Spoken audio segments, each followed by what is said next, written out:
పార్వతీపురం మన్యం జిల్లా సీతానగరం మండలం Rangampeta YCP sarpanch Daggu Padmavathi wife of Sudhakar Rao. Welcome to V3 news. మా ప్రతినిధి తవటిరాజు ముఖాముఖి భేటీ. గత 2021లో సర్పంచ్ గా గెలిచాము. 642 ఓటింగ్ తెచ్చుకున్నాం. ఫస్ట్ టైం రాజకీయాల్లోకి వచ్చి గెలవడం ఇదే మొదటిసారిగా మా కుటుంబంలో సర్పంచ్ విజయం సాధించాం.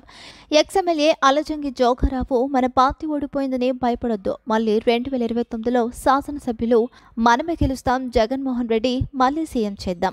స్థానిక ఎన్నికలకు 2021 మేం సిద్ధంగా ఉన్నాము. మా రంగంపేట పంచాయతీ నుంచి స్థానిక ఎన్నికల్లో మంచి విజయం సాధిస్తాం. వైసీపీ పార్టీలో కష్టంలోనైనా సరే ఈ పార్టీలో ఉంటామని మీడియా ముఖంగా తెలుపుతున్నాం. రంగంపేట పంచాయతీ దగ్గు పద్మావతి సర్పంచ్ యొక్క పదవి కాలం తెలంగాణలో ఉన్నది అనేది అడిగి తెలుసుకున్నాం. మీకు ఎప్పటి నుంచి స్టార్ట్ చేస్తున్నాం? 2021లో నేను సర్పంచ్గా పోటీ చేశాను. నాకు కేటగిరీగా ఇచ్చారు. నెక్స్ట్ 2026 వరకు మాకు పదవి ఉంది. నెక్స్ట్ పోటీ కేటగిరీ మీరు తెలుసారు. ఈ పంచాయతీలో మీ యొక్క పదవి కాలంలో వైసీపీ ప్రభుత్వంలో ఏ కార్యక్రమం చేసుకున్నాం? మేము సీసీ లైన్స్, తర్వాత ఇవన్నీ చేశారు. నెక్స్ట్ ఇప్పుడు 2026 స్థానిక ఎన్నికలు వస్తాయి. ఎన్నికలు ఆ ఎన్నికలకి మళ్ళీ మీరు పోటీ చేస్తారా? పోటీ చేస్తారు. మీ యొక్క స్థానిక ఎక్స్ఎమ్మెల్యే అలజంగి జోగారావు పనితీరు ఏ విధంగా ఉంటుంది మీ పంచాయతీ పట్ల? సపోర్ట్ బాగా చేస్తారు.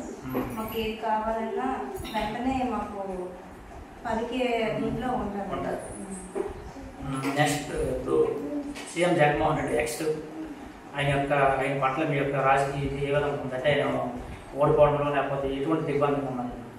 సీఎం జగన్మోహన్ రెడ్డి గారు నాకు చాలా విధంగా అన్నింటిలో బాగా సపోర్ట్ చేసేవారు.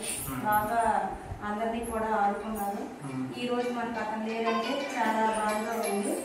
నెక్స్ట్ అతను పదవిలో లేదని బాగా ఉంది. నెక్స్ట్ మళ్ళీ మనకు అతనే రావాలి. చాలా పథకాలు మనకి ఇచ్చారు. అవన్నీ కూడా బాగా అమలుపరిచారు.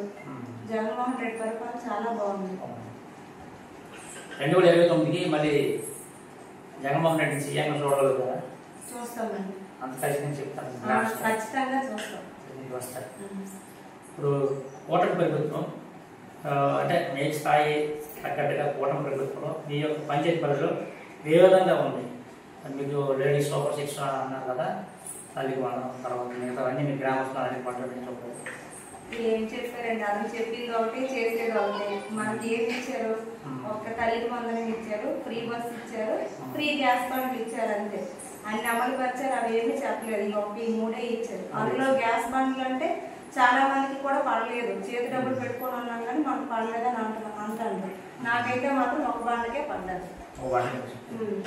ఇప్పుడు సూపర్ 6 బస్సు ఒకటి ఇచ్చారు కదా, ఆ బస్సు మహిళలకు ఫ్రీ. ఇది ఎంతవరకు బాగుంటుంది?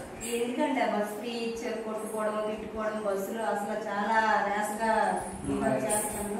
అది ఇవ్వడం చాలా వేస్ట్. దానికి బదులు ఇంకేదైనా ఇచ్చుకుంటే దానికి విలువైన ఉంటుంది. ఈ బస్సులో కొట్టుకోవడం చాలా ఘోరంగా ఉందండి. అసలు బస్సుకి వెళ్ళలేకపోతాను.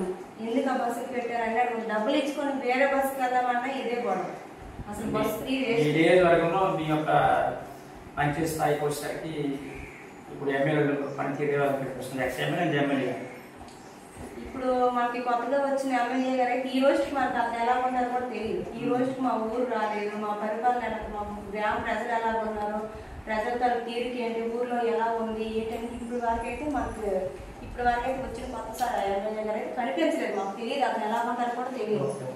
ఇంతకుముందు జోగారావు గారు అంటే చాలా బాగా పరిపాలన చేసేవాళ్ళు. ఎవరికి ఏ కష్టం వచ్చినా సుఖం వచ్చినా ఇప్పుడు కూడా వెంట ఉండేవాళ్ళు. ఊర్లో ఎలా ఉందని వస్తుండేవాళ్ళు. ఇప్పుడు టీడీపీకి వచ్చిన అతనైతే లేదు, కనిపించలేదు మాకు. ఉన్నారండి. వాళ్ళ ద్వారా కూడా రావట్లేదు. ఇక్కడికి రాలేదు. ఇక్కడ ఎలా ఉందని కూడా పట్టించుకోవట్లేదు. మెయిన్ ఇప్పుడు అంగన్వాడీ చుట్టూ పెహరీ కట్టారు. ఆ గేట్ వేయించలేదు. ఆ అంగన్వాడీ టీచర్లు మమ్మల్ని అడుగుతున్నారు ఇది ఎందుకు ఈ గోడ ఎలా కట్టారు అని. ఆ గోడ గేట్ వేయించుకున్నారు. అన్నీ వచ్చేస్తాయి అందులో.